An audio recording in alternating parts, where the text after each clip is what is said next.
Alright guys, as promised, here is the Warrior JS32. I put my strings on it, which are Ernie Ball 11 to 50s, I believe. I got it tuned to drop B. Something I do on guitars with zebra pickups, the black and white. If I can't change them out immediately, I'll spray paint them. And that's exactly what I did. Spray painted matte black. I even hate the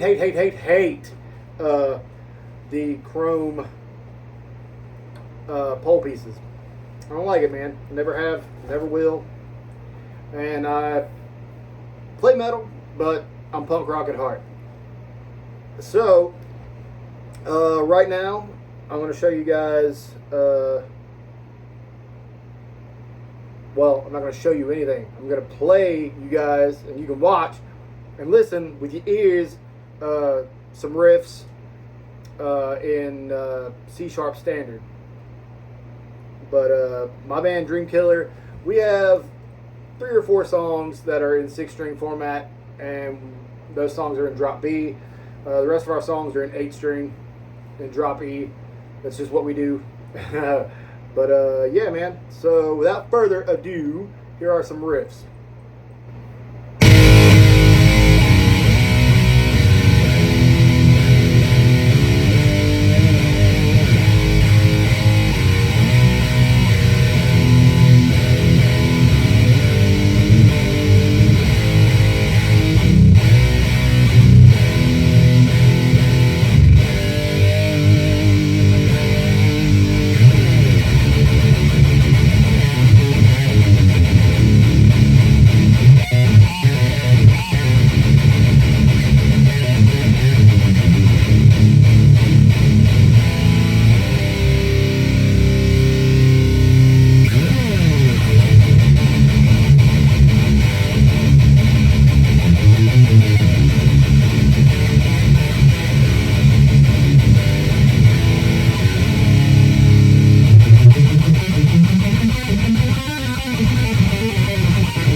People talk shit about these Floyds, man. These cheap ass Floyds. I love them.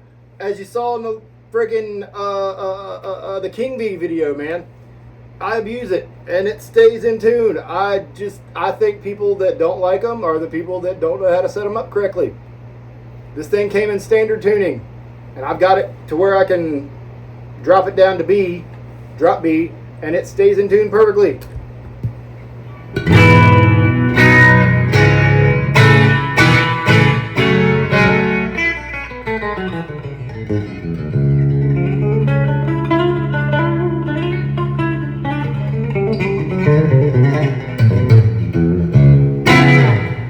I mean, what more do you want? And look at it's like this, man. If Dallas Toller Wade from X Nile and Narcotic Wasteland can use JS32s and be completely happy with them, then dude, I'm fine with that. It's all good. These guitars, they shred. It, you know, that Jackson neck. I mean, it doesn't get any shreddier. And me myself, I am a bolt-on neck guy, and actually, that's because of this guitar right here. This is my dad's 1994 G&L Legacy. I basically learned how to play on this guitar, but you're not going to catch me on stage with that. So, yeah. I don't know what else to say about this, man. This guitar, Jackson guitars in general, just flawless instruments. The only thing I did do, the strap button comes right here on this top horn. I put it right there, and it sits well if I don't stand on the cord. No neck dive.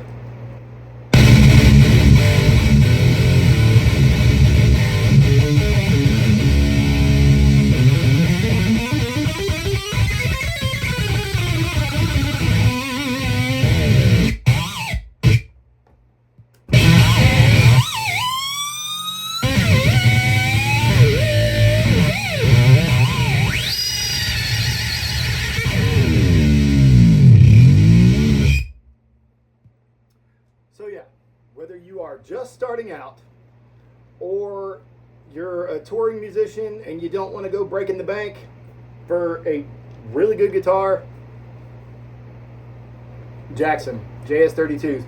And check it out, man. This is my JS32 8-string that I painted. Glows in the dark. I have no issues with this guitar. Jackson stock pickups, stock bridge. I just hand painted it. It was the quilted red JS32Q 8Q, I believe, and it was the quilted red finish. I hate red. I hate quilted anything.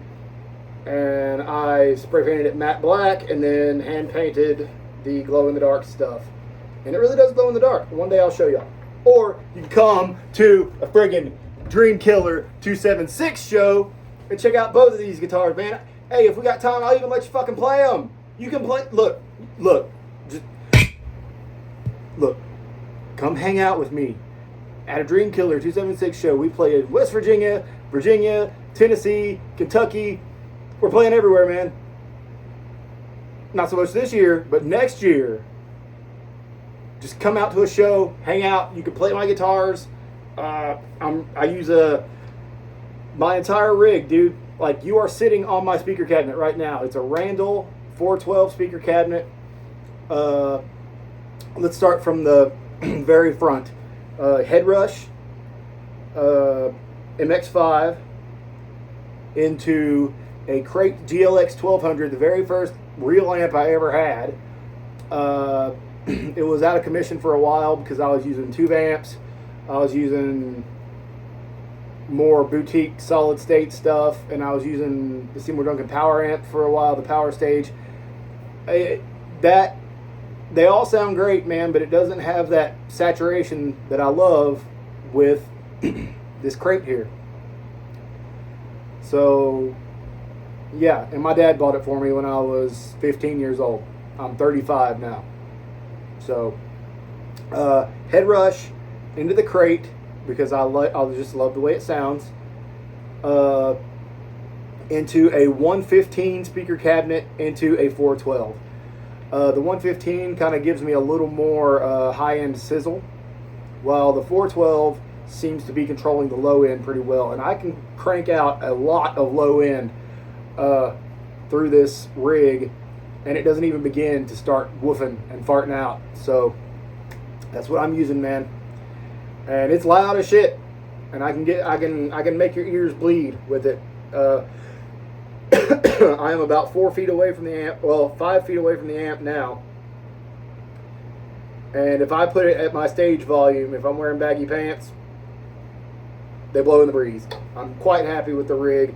And I designed this setup in the event that there's no PA to mic up to. You know? I mean, us in the underground, we know how it is. Sometimes there's not a PA to run an amp through. You know, there's nothing is mic'd up except for the bass drum and maybe the snare and the vocals. And that's it. So I wanted a rig that would really punch and not get lost in the mix on any frequency. So yeah, that's literally all I'm using, man. It's cheap, but it's effective. And I've had this crate since I was 15. It has never broke down on me yet. Never. For the first 10 years I was playing shows live, never broke down on me. Ever. So, and it sounds great. But yeah, come to a Dream Killer show, play my guitars, hang out with me, hang out with us, and it'll be great, man. So I hope you guys enjoyed this video. I certainly enjoyed making it. I can't say enough about these JS32 guitars. One day, Jackson, one day, I hope you're listening to me, we will have an endorsement deal going on.